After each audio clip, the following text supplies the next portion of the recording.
I had to develop and to what I call today a positive realist mindset that there's no shortcut. You have to face that trial, you have to face that hardship head on, you have to bleed through it, and you have to move. And most of what I've been through, eh, ironically, it just wasn't for me. It was for other people who are going through hardships that I know that I can be there to support and help someone else crawl through their hell too.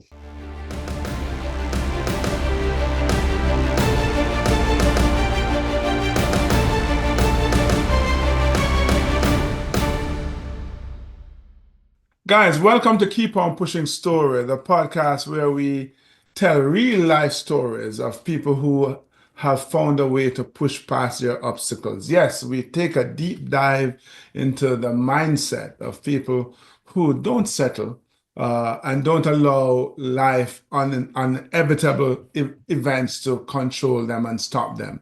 And in this episode, I am so excited to welcome Zach Granzow to the show. Zach, welcome to Keep On Pushing Stories.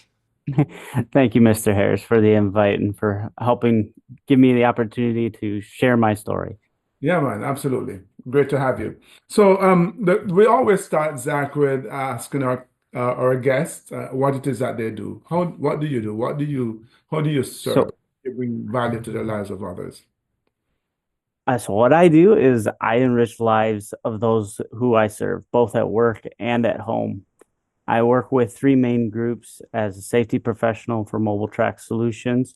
I serve a highly skilled team who build and service construction grade earth moving equipment and provide genuine support. As a Taekwondo instructor, I guide my students in their traditional Korean martial arts, helping them unlock their true potential, not only physically, but mentally and emotionally. And as a Christian, I strive to reflect Christ's grace in my actions and interactions, seeking to serve those around me whenever I can. Indeed. Sounds like you have a full plate on your. I'm busy. If I say I'm bored on any given day, I'm not trying hard enough, I guess, or I haven't figured out what I need to do. Indeed. Zach, how would someone find you on a professional level as someone who is working in your company or as a Taekwondo artist, martial artist, or even on in terms of your religious life? Someone wanted to The find you, how the would. real best way to find me is on LinkedIn. It's where I'm primarily more active. So you can just search for my name, Zach Granzow, or you can go to type in linkedin.com/IN/ZACH hyphen GRANZOW, and you'll find me. You can send me a connect and I'll reach out. All right. Sounds simple enough. So, Yeah. man, the thing we always want to know though is the keep on pushing story, your keep on pushing story. I'd like to hear of a time when you had to overcome a significant challenge, go through some change, to get to where you'd like to get to. So please do share that one keep on pushing story with us. So I wasn't going to be a safety professional. That was not my career of choice. I originally went to college to be a dentist. That's what I wanted to do. Um, I got my degree in chemistry and tried to get into dental school, but it didn't happen. I had to take the dental aptitude test. ADT is what they call it. And each time you take it, you have to pay for it. And that's what the dental schools want to see is like how well you can score. And the first time I tried it, I didn't score quite high enough. So I wanted to score a little bit better. So I went back and tried a second time. And that second time, I ended up spending my limit that I could. So I was more or less broke. Um, I submitted my applications with my scores, and I received rejection letter after rejection letter from the dental schools. But there's one school did give me a call, and they said they would consider me as an applicant if I took the test a third time.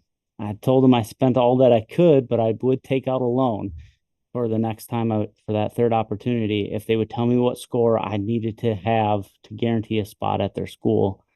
And they told me that they couldn't do that guarantee. So I thanked them for that opportunity and pivoted and took a different career path with my chemistry degree. while I was looking for a full-time job, I worked as a tire tech, and I was working for $8 an hour as a tire technician, changing tires on cars. And then I landed a job for $12 an hour as a lab tech. That's where I first met my first safety professional, and I didn't know what they did as their job. And so I got to know them as a person and as a professional and learned a little bit more about how safety affected the way I did my job in the different careers. And as I changed jobs and positions, I climbed into a management role at a chemical manufacturing facility and took on more safety responsibilities as a manager. Eventually, I was doing so much more of the safety roles as a plant manager that I decided that I'm going to change careers because I enjoyed taking a plant and turning it around to make it more efficient, more safer to do the job, and thus producing a higher quality product and becoming a higher productive plant than what was originally intended. And so I had fun doing that. So I'm like, I enjoyed doing the safety side. So I made a career change and started looking for a different job. Ended up moving my family back closer to both sides of our family, so my kid could be closer to grandparents. And um, I started learning more about the safety environment and the environmental control stuff, and so having more fun that way. But within a year, my position had been eliminated at that company. And so I was searching for another job. We had just started training, my son and I, in Taekwondo. And then I became unemployed. And my instructor was gracious enough to allow me to keep training, even though I couldn't pay him. I told him straight up, I said, I don't know I know we just started, but I don't know if I can keep going. He says, don't worry about it. Just keep coming to class. And that became my outlet, the one thing that I could control while I navigated that uncertainty. Eventually, and I didn't want to uproot my family again because we just got settled and then we were dealing with this. So I was trying to do what I could. I ended up finding a new position. I was driving an hour and 15 one way every day, 5 days a week. And they would start work at 5 o'clock. So I was up in the morning at 3 to get on the road and be able to make it to work. But it was a sacrifice I was willing to do. So way I didn't have to move my family again. And throughout that, then I was able to get to where I'm at today, which is 25 minutes away from home. I'm still up early, but I get to go home at the end of the day, and I get to be home when my son gets out of school, and uh, I get to enjoy life. So I was able to put in that time to grow and learn as a safety manager and earn the time and the experience to get the credentials of a safety professional. So today I'm a certified safety professional, and I get to live out the mission that I had, that I thought I was going to fulfill through dentistry, which is put smile on people's faces and make a real difference in their lives.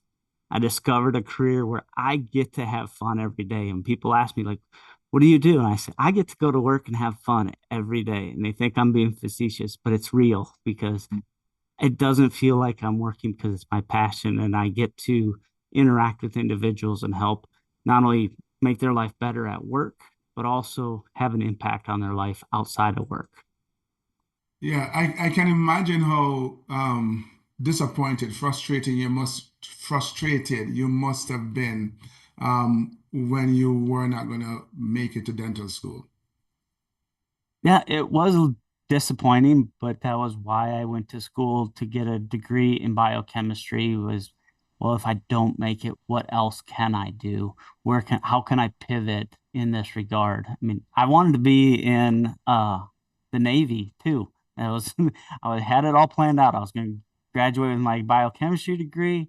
I was going to join the Navy as soon as a year before I graduated, so that way I didn't have to spend that much time in, and get stationed on a mercy ship, serving countries, providing dental services that way. Put in my time. They pay for my schooling. I retire from the military, come home with a pension, start my own practice. I mean, I had it planned for the nines. Yeah. I got told no. three times told no from the colleges. I got told no from the Navy, and got told no from several other companies before I could land my jobs. Yeah. Uh, So what was the issue with the Navy? um, so when I was talking with the recruiter, she tells me, she says, "Do you have any allergies?" And at the time, growing up from like I was like 12 till a few years ago, that I couldn't eat carrots. I would have a reaction to them because there's too much beta carotene. And so I just quit eating them. And if they had carrots in it, I just didn't eat it. It was a Mhm. big deal. And I'm like, well, I have an intolerance to beta carotene. And she goes, well, I'm sorry. We can't accept you into the Navy for that. And I said, but I have another allergy that I know you would accept. Regardless, everybody has it. I'm allergic to hot lead. And she didn't think it was funny. I told that to a Marine recruiter later on, and he died laughing. He says, well, we would have taken you. I said, yeah, but then I would have had to supply my own crayons. And he laughed at that one too. So I mean, we were good. But Well, as a Navy recruiter had a sense of humor, failure. no, she did not. So It's all good. So, you've used the word a couple of times in our conversation, pivot. So we always start out with a plan, and sometimes, that plan doesn't work. And then, where do we go from there? Sometimes it's just, um, you know, on circumstances out of our control, that, could be, I don't know, a pandemic or a recession or whatever it is. Um, how do you, Zach, first absorb that initial blow of the disappointment and the fact that you need now to figure out what plan B is going to be? yeah, that's where, my training with Taekwondo has really helped pay off and beyond just the martial arts side. That's why, as I talk about, it's not developing someone's potential physically, but it's them mentally and emotionally because, having your career and your position at a company and then being told that, hey, you don't need to come to work anymore because your position isn't there. Through all that, I learned that I could take a hit, and it's not just getting back up and on your 2 feet, but it's getting back up and moving forward with a purpose. Failure is a feature of success. We rarely talk about failures. We always talk about, well, I'm so successful because of XYZ. And like my story is I'm where I'm at today because I failed.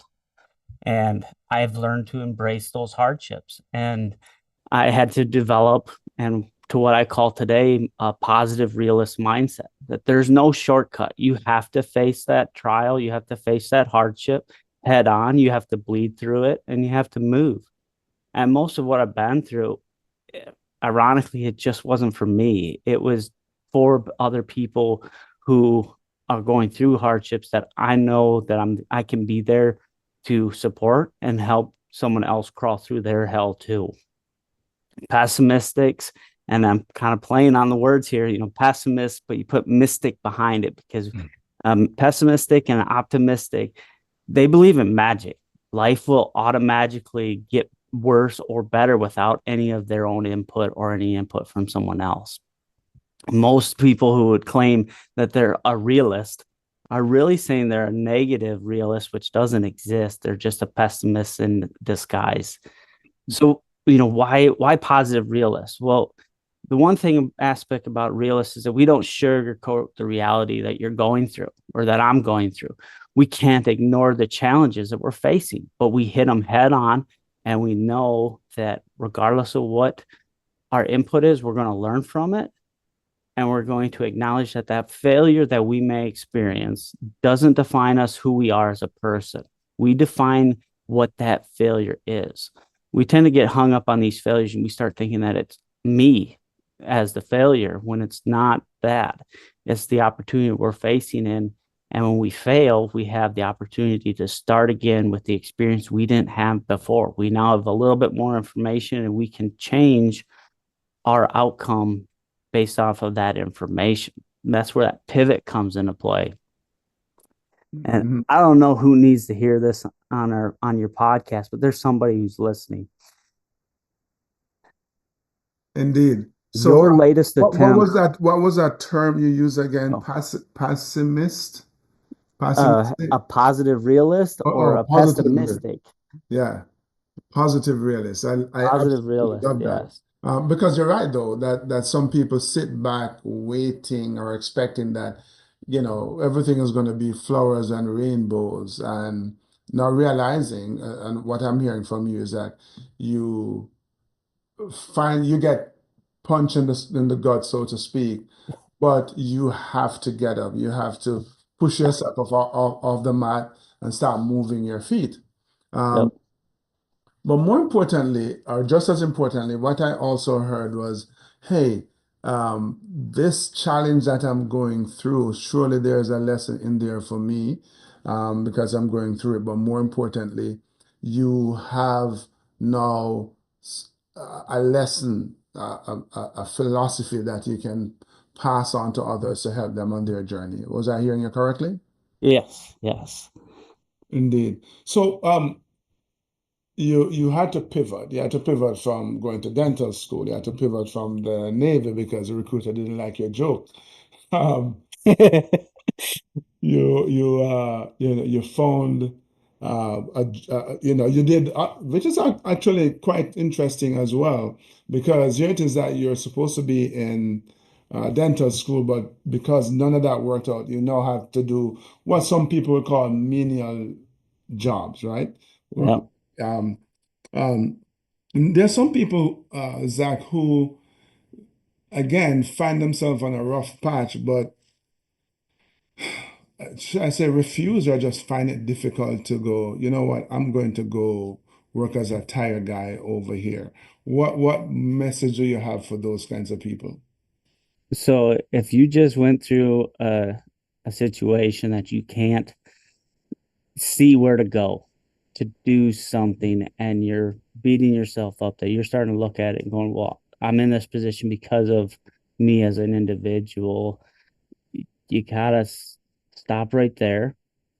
You have to uh, take a breath. You're not a failure. And I'm not going to lie. I can't lie to you and say it's going to get better, because it can get worse. But I'm not going to say it's going to get worse and it gets better. You can say, well, you lied about it. And I said, no, Mhm. what I'm going to say is that you're going to get through it. You will find a way to get through it. Right now, it sucks. It hurts, but you're not alone and you're not done. Life had just punched you in the face. And as my Taekwondo instructor would tell me when I get smoked in the face, and I've taken a few hits, and he says, would you just stop blocking with your face? I'm like, well, and I Easier smile. than You have to done, right? smile back. Yeah, you got to smile back, and you smile back through bloody teeth because life hits you hard. You embrace life with what it is. It's messy, it's difficult, and while choosing to move forward with courage and strength and positivity, the positive realist mindset is where that raw, unyielding attitude comes from. When you're in the face of those challenges, that smile that you put on your face, despite not knowing where your next paycheck's going to come from, and not knowing if you're going to be able to continue in the career path that you are right now, or if you have to change to a different career path. That smile is your defiance to your situation. It's your grit that says, I'm still here, I'm still standing, and I'm not done yet, and I'm going to move. You can't be afraid to not reach out for help. I mean, I didn't get to where I'm at because of everything I did on my own. I had people who showed up for me, stood by me. My wife, she was Mhm. one that stuck through it through this whole situation, and reminded me that I wasn't alone. The weight that I carry, the weight that your listeners carrying, it doesn't feel any lighter, or the fight doesn't feel any less daunting. But knowing someone's there with me changed everything. Yeah. We're capable of facing so much more when we know we got people in our corner, and we know that we can smile through those bloody teeth. Bro, the smile on your face is your defiance.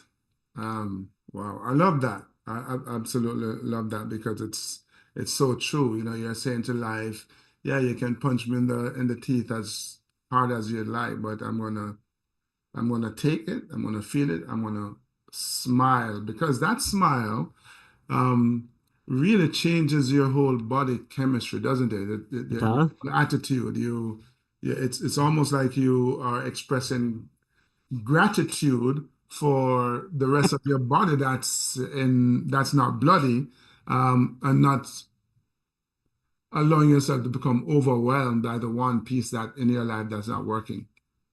Yes. And you're It's right though. You know, we need all of us. No man is an island, they say.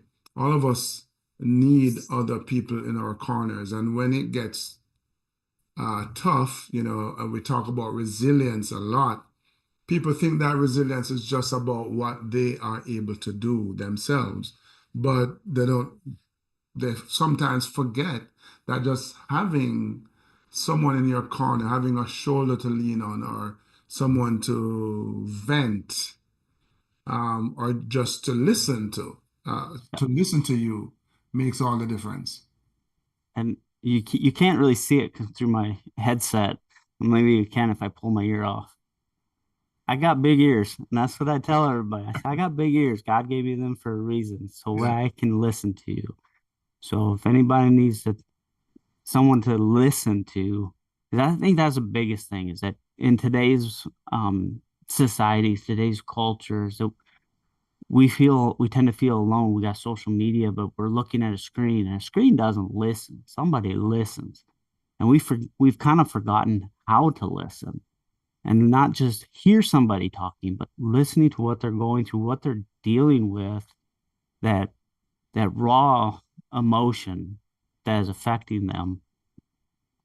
And maybe it's even the social media has gotten to the point that it isolates us, it insulates us to not be able to feel that raw emotion, and that limits our ability to connect with each other, to build each other up, to say, yeah, it's one thing to say, yeah, I'm in your corner, but it's another thing to actually be there physically, or even if it's on the phone, there's still that physical connection.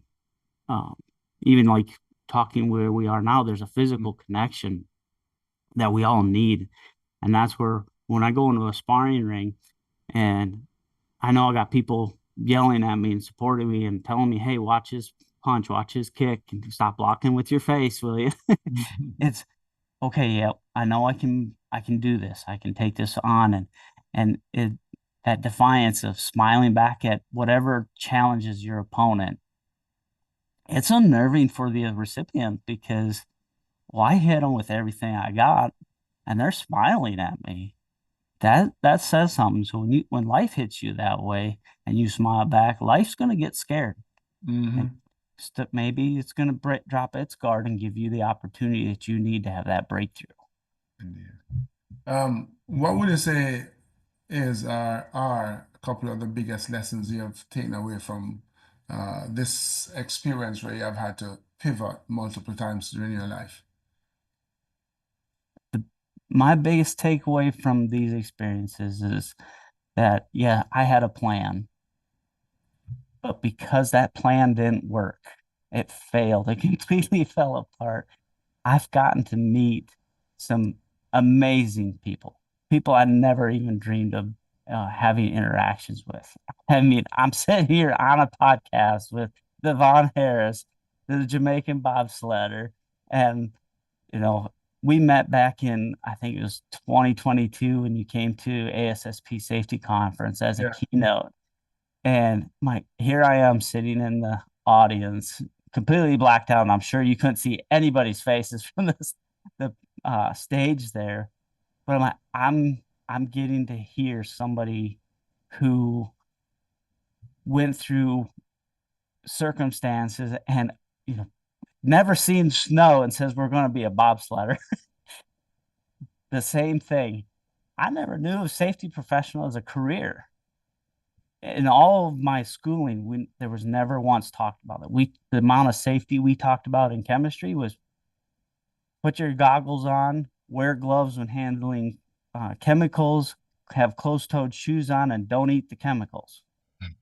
Okay, kind Yeah. of self-explanatory, but there's more to that. There's so much more involved with being a safety professional. And again, looking back, if I'd known about it, I might have changed my career even then.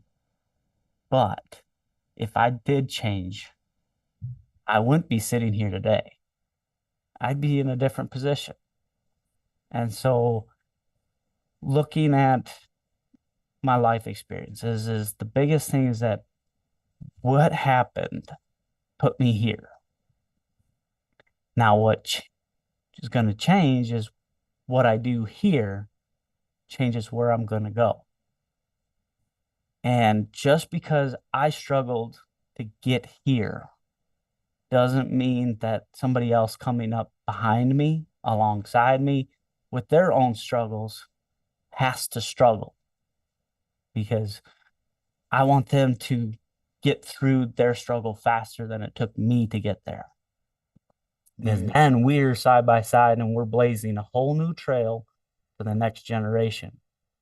And you think about where someone coming up from a younger generation. I had epiphany because yeah, today is my birthday, and I looked at the date where it says WeID, and the date on it for the year is 2004. I'm like, I just graduated college already, and that one is a 21-year-old that was born during that time frame. But those are the people that I'm training in their careers at my facility that I'm working at now. And I don't want them to struggle like I did learning that how to work safely. So how can I speed up that process, help their learning process become a little bit more faster? Taekwondo students, I'm teaching anybody from 6 years old to 60 years old, and I'm not 60 yet. I'm and I'm seeing what they struggled with, and I'm seeing some of the same things that I struggled that they're doing. I'm like, well, here's a little trick that I learned. Hey, don't beat yourself up so bad right now. I fought through that same thing. It took me a lot longer to figure out how to do what you've already learned, and it helps them um, understand that they're not struggling by themselves. That, well, I need to explain it differently if they're struggling because of that. And as a Christian, I've learned that Jesus had struggles too, and but he also came alongside others that were struggling and helped them. And so that's where I try to drive and become better at it. indeed. Wow, Zach, I totally enjoyed our conversation. The fact that, as you said earlier, you go through challenges, you face struggles, and you see it as, yes, part of your journey, your growth process, but it's also part of your mission now to help the next person not struggle as much. So your challenges don't just serve you, it serves others. And that as you get punched in the face, you can be defiant by smiling right back at life. And, certainly through your faith as well, making a valuable contribution to others as, the example you follow through Christ. Um, wow, what an inspiring story, life journey that I think embodies this keep on pushing philosophy, pivoting from one challenge to the next and, climbing up the ladder, as it were, moving your purpose forward. Thank you so much for sharing that with us, Zach. Thank you for this opportunity, and it's been a pleasure. And any listener that needs a little bit of encouragement, like I said, reach out. I got big ears. I can listen. Indeed, indeed. So, guys, with that, if you enjoyed it, if you found it valuable, don't forget to share it with someone, give us a like, subscribe as well, because we'll be having more inspiring, motivating stories like this one. Until we connect next time, you know what to do. Keep on pushing.